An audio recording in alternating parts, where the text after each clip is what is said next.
ஆண்டவராகிய இயேசு கிறிஸ்துவின் நாமத்தின் புதிய மாதத்தின் காலை வாழ்த்துக்கள்.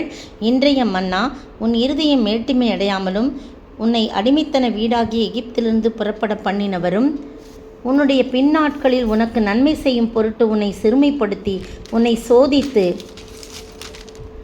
கொள்ளிவாய் சர்ப்பங்களுக்கும் தேள்களுக்கும் தண்ணீரில்லாத வறட்சியும் உள்ள பயங்கரமான பெரிய வனாந்தர வழியாய் உன்னை அழைத்து வந்தவரும் உனக்காக பாறையான கண்மலிருந்து தண்ணீர் புறப்பட பண்ணினவரும் உன் பிதாக்கள் அறியாத மன்னாவினால் வனாந்தரத்திலே உன்னை போஷித்து வந்தவருமான உன் தேவனாகிய கர்த்தரை நீ மறவாமல் இரு. உபாகம் 8 வசனம் 14, 15, 16. பாருங்க, இந்த நேரத்தில் ஆண்டவர் என்ன நம்மகிட்ட விரும்புகிறான்னா, உன்னை நான் எவ்வளவோ மேன்மைப்படுத்திருக்கிறேன். இந்த நாளின் தலைப்பு மேன்மை அடையும் போது மேட்டிமை ஆகாது. இந்த மாதம் முழுவதும் மேட்டிமையை குறித்து தான் நம்ம பார்க்க போகிறோம். இந்த மே மாதத்தில் மேட்டிமையை குறித்து நாம் பார்க்க போகிறோம். முதல் நாளில் உன்னை கர்த்தர் மேன்மையாக வைத்திருக்கிறார், ஆனால் நீ மேட்டிமை அடையாதே என்று சொல்கிறார். முந்தின வசனங்கள்லாம் பாருங்கள். நீ தாழ்ச்சி இல்லாம் கோதுமையும் வார்கோதுமையும் திராட்சை செடிகளும் அத்தி மரங்களும் மாதுளம் செடிகளும் உள்ள தேசம், அந்த இடத்துல உன்னை கொண்டு வந்திருக்கேன்.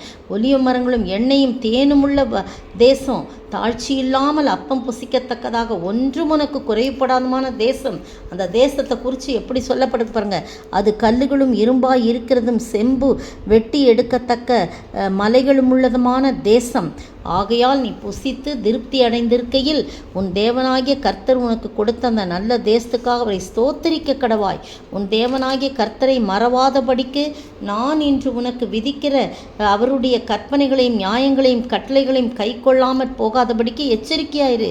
நீ புசித்து திருப்தியாகி நல்ல வீடுகளை கட்டி அவைகளில் குடியிருக்கும் போதும் உன் ஆடு மாடுகள் திரட்சியாகி உனக்கு வெள்ளியும் பொன்னும் பெருகி உனக்கு உண்டானவைகளெல்லாம் வர்த்திக்கும் போதும் உன் இருதயம் என்ன பண்ணக்கூடாது?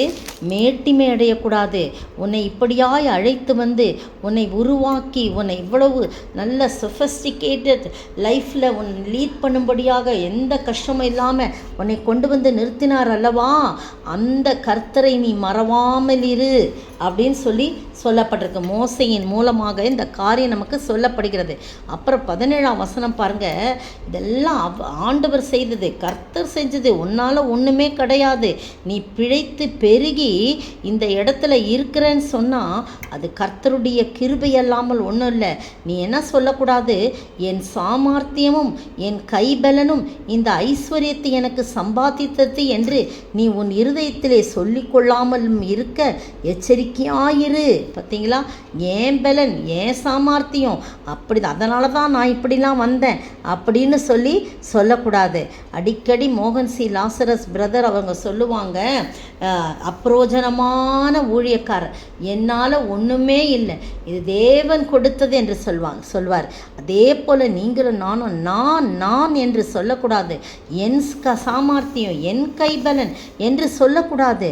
இது அவரால் கிடைத்த கிருபை, நமக்கு போட்ட பிச்சை என்று கூட சொல்லலாம். அவருடைய கிருபையினால் தான் நாம் இன்றைக்கு பலனோடு இருக்கிறோம். காலை இருந்தவர்கள் மாலை இல்லை, நேற்று இருந்தவர்கள் இன்று இல்லை. பிரியமானவர்களே, நிலையற்ற உலகத்திலே நமக்கு நாசியிலே சுவாசத்தை கொடுத்து எல்லா உறுப்புகளும் அழகாய் செயல்படும்படியாக ஜீவனையும் சுகத்தையும் பலத்தையும் கொடுத்து இந்த 5வது மாதத்தின் முதல் நாளிலே கொண்டு வந்து வைத்திருக்கிறார் அல்லவா. அவருடைய கிருபை அல்லாமல் வேறல்ல. ஏன் சாமர்த்தியம், ஏன் ஐஸ்வர்யம், ஏன் ஞானத்தினால தான் நான் இப்படி முன்னுக்கு வந்தேன்? ஒன்றுமே கிடையாது. இதில் ஒன்றுமே கிடையாது. ஒரு நொடி பொழுதில் எல்லாம் மறைந்து போகும். அதனால் கர்த்தரை மகிமைப்படுத்தி நம்மை மேன்மைப்படுத்தின ஆண்டவரை மேன்மைப்படுத்தி வாழ வேண்டுமே தவிர நாம் மேட்டிமை எண்ணம் கொண்டு நான் என்று சொல்லி நம்மை பிகைப்படுத்தி வாழாமல் இருக்க ஆண்டவர் தாமே இந்த எச்சரிக்கையை நம்மோடு கூட முதல் நாளிலே கொடுக்கிறார். அப்படிப்பட்ட எச்சரிக்கையின் சத்தத்தை கேட்டு நாம் ஆண்டவருடைய சமூகத்தை நம்மை தாழ்த்தி ஒப்பு கொடுப்போமா? ஜெபிப்போம். என் ஞானம் கல்வி செல்வங்களெல்லாம் ஒன்றுமில்லை குப்பை என்று எண்ணுகிறேன். என் நீதி நியாயங்கள் அழுக்கான கந்தை என்றே உணர்ந்தேன் என் இயேசுவே. அனுதினமும் உம்மில் நான் வளர்ந்திடவே உம் அனுக்கிரகம் தர வேண்டுமே. என்னால் ஒன்றும் கூடாதையா எல்லாம் உம்மால் கூடும். அனுதினமும் உம்மில் நான் வளர்ந்திடவே அனுக்கிரகம் தர வேண்டுமே. சோத்திரிக்கிற ஆண்டவரே, துதிக்கிற ராஜா, வாழ்த்தீர் வணங்குகிறோம். எங்களால் ஒன்று கூடாதையா, நீங்களை கொண்டு வந்து நடத்தி வச்சுருக்கீங்களே. இந்த 26ஆம் வருஷம் மே மாதம் முதல் தேதியில் கொண்டு வந்து நிறுத்தி வச்சுருக்கீங்களே. எங்களுடைய சொந்த பலனோ சொந்த ஞானமோ சொந்த சாமர்த்தியமோ இல்லை ஆண்டவர், உங்களுடைய கிருபையினால் எங்களை கொண்டு வந்து வச்சுருக்கீங்க. அதற்கு நாங்கள் எப்பொழுதும் கர்த்தாவே உமக்கு நன்றியுள்ள பிள்ளைகளாய் உம்மை மேன்மைப்படுத்தி ஆண்டவரே உம்மை மகிமைப்படுத்தி வாழ நாங்கள் மேட்டுமை எண்ணம் கொள்ளாதபடி எங்களை தாழ்த்தி ஜீவிக்க நீர் உதவி செய்ய வேண்டும் என்று கர்த்தரும் மீட்பரும் ராஜாவாகிய இயேசு கிறிஸ்துவின் விலையேறப்பட்ட நாமத்தில் ஜெபிக்கிறேன் பிதாவே, ஆமீன்.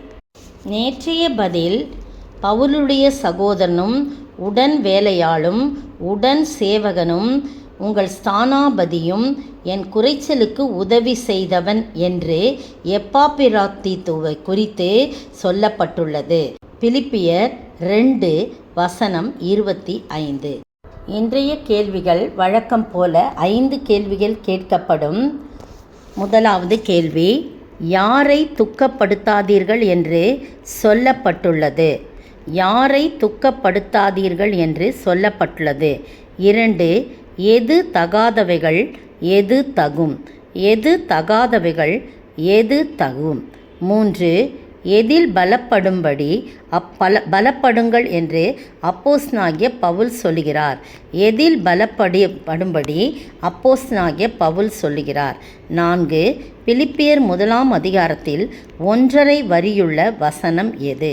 பிலிப்பியர் 1ஆம் அதிகாரத்தில் 1.5 வரியுள்ள வசனம் எது? இன்றைய கேள்வி: எந்த 3க்கும் எச்சரிக்கையாயிருங்கள் என்று சொல்லப்பட்டுள்ளது? எந்த 3க்கும் எச்சரிக்கையாயிருங்கள் என்று சொல்லப்பட்டுள்ளது?